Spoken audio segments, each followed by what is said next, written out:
जीवं जीवं दव्वं चिण्वणवसहेण जेणनिदिष्टं देविन्दविन्दवन्दं वन्दे तं सर्वदा शिरसा।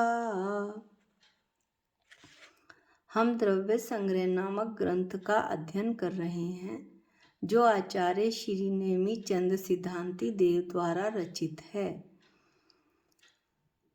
इसमें 58 गाथाएं हैं, जिसमें से और 3 अधिकार हैं।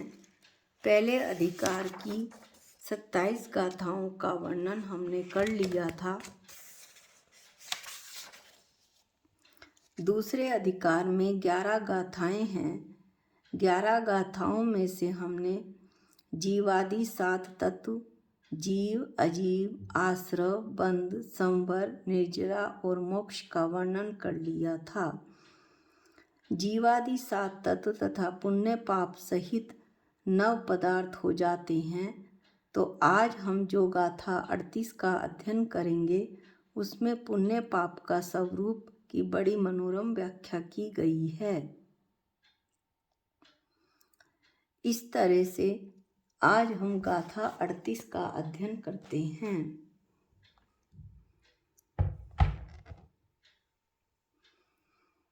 गाथा पाठ करते हैं। सुहु असुहु भाव जुत्ता पुन्नम पावम हवंति खलु जीवा सादम सुहाऊणामम गोदम पुन्नम पराणि पावम च। सु असुभ भाव जुत्ता शुभ व अशुभ भाव से युक्त जीवा जीव खलु निश्चय से पुण्यम पावम हवंती पुण्य और पाप रूप होते हैं। सादम सुहाऊणामम गोदम पुन्नम साता वेदनीय शुभ आयु शुभ नाम तथा उच्च गोत्र, ये सब कर्म प्रकृतियां पुण्य रूप हैं। च पराणी पावम और बाकी सब कर्म प्रकृतियां पाप रूप हैं। अब हम इसे सरल शब्दों में थोड़ा विस्तार से पुण्य और पाप की चर्चा करते हैं। पुण्य और पाप के दो भेद हैं, भाव पुण्य और द्रव्य पुण्य। भाव पाप और द्रव्य पाप, इसमें से जीव के शुभ भाव को भाव पुण्य और अशुभ भावों को भाव पाप कहते हैं। कर्म की पुण्य प्रकृति को द्रव्य पुण्य और पाप प्रकृति को द्रव्य पाप कहते हैं। साता वेदनीय शुभ आयु शुभ नाम और उच्च गोत्र, ये पुण्य प्रकृतियां हैं, तथा असाता वेदनीय अशुभ आयु अशुभ नाम नीच गोत्र तथा घातीय कर्म, ये सभी पाप प्रकृतियां हैं। अब हम इनका विस्तार से वर्णन करते हैं। गाथा में पुण्य और पाप का व्याख्यान किया गया है। शुभ भावों से जो युक्त है वह जीव पुण्य आत्मा कहलाता है।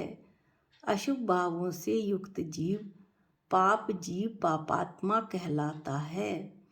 पुण्य और पाप कौन कौन से कर्मों में होते हैं?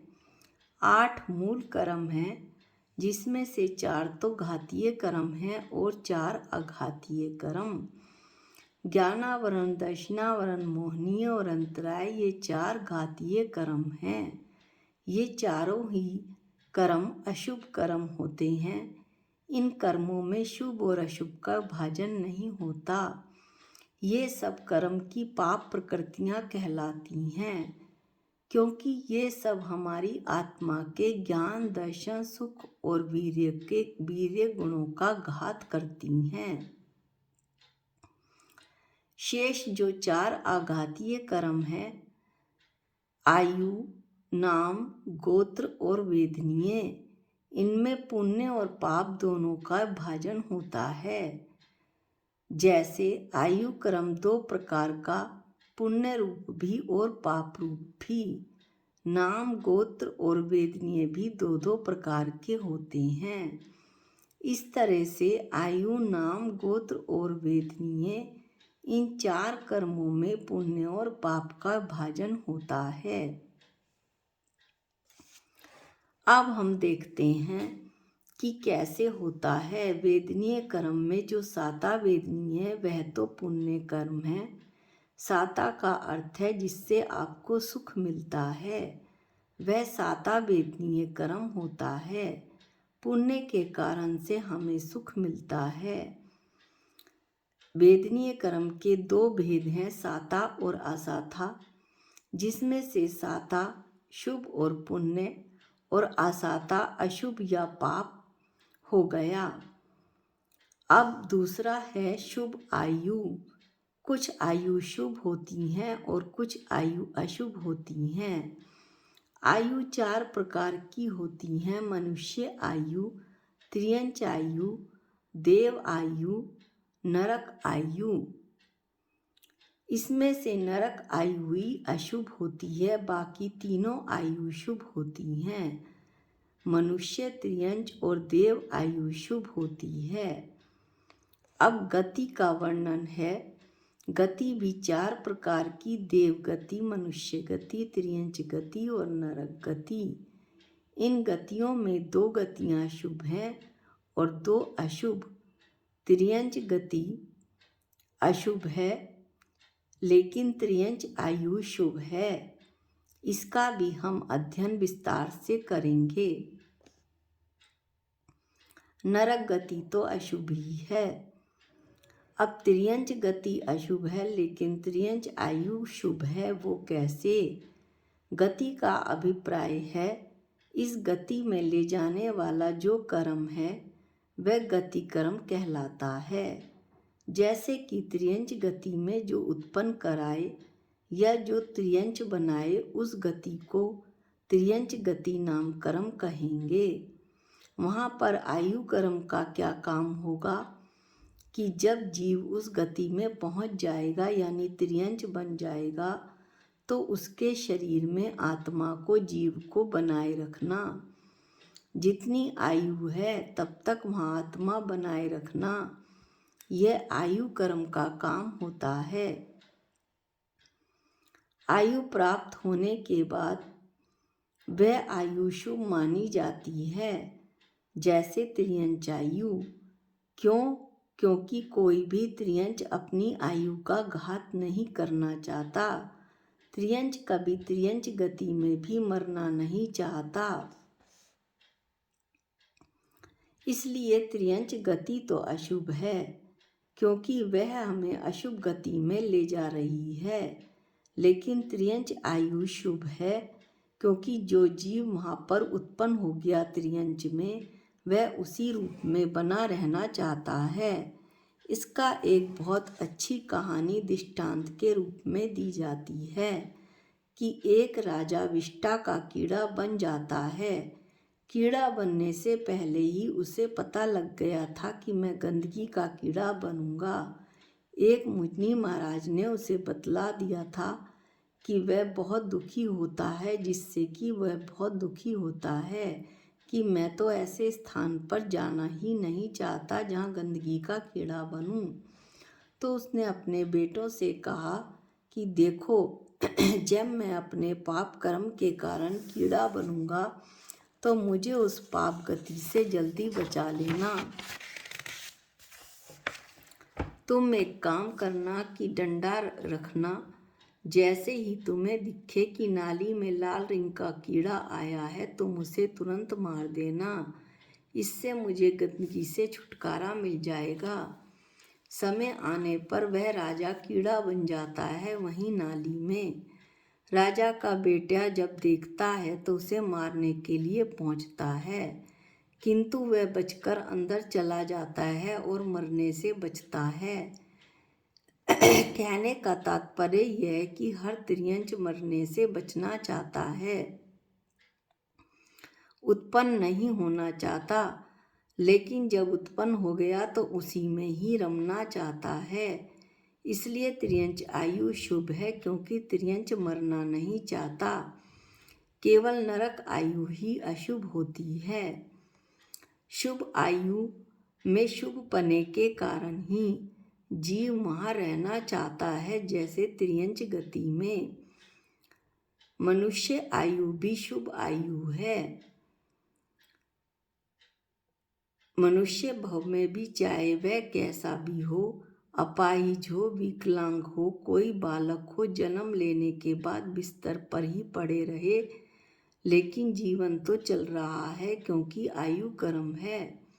स्वयं से उठ बैठ भी नहीं सकता तो भी मरना नहीं चाहता।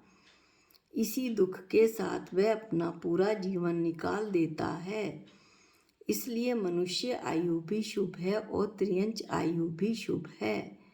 केवल नरक आयु ही अशुभ है, क्योंकि नारकी वहाँ मरना चाहता है लेकिन मरता नहीं। यह बहुत ही अनोखी बात है इसमें जो बताई जा रही है, लेकिन ये सत्य है। नारकी जो है नरक में मरना चाहता है, पर वह मरता नहीं। क्यों? क्योंकि उसकी आयु का घात नहीं होता। उसका वैकृत शरीर होता है और वह वैकृत शरीर बार बार बन जाता है। अन्य नारकी और नारकियों के टुकड़े टुकड़े कर देते हैं, लेकिन फिर वो टुकड़े आपस में जुड़कर वही शरीर को धारण कर लेते हैं। नारकी जीवों का अकाल में घात नहीं होता। जितनी आयु है उतना जीवन जीकर ही उनकी मृत्यु होती है। वे मरना चाहते हैं, मरने के 1000 काम करने के बाद भी वे शरीर छोड़ नहीं पाते। वैकृत शरीर होने के कारण तुरंत वैसा शरीर बन जाता है। इसलिए इसे अशुभ कहा जाता है, क्योंकि वहाँ पर नरक गति में नारकीय जीव मरना चाहता है।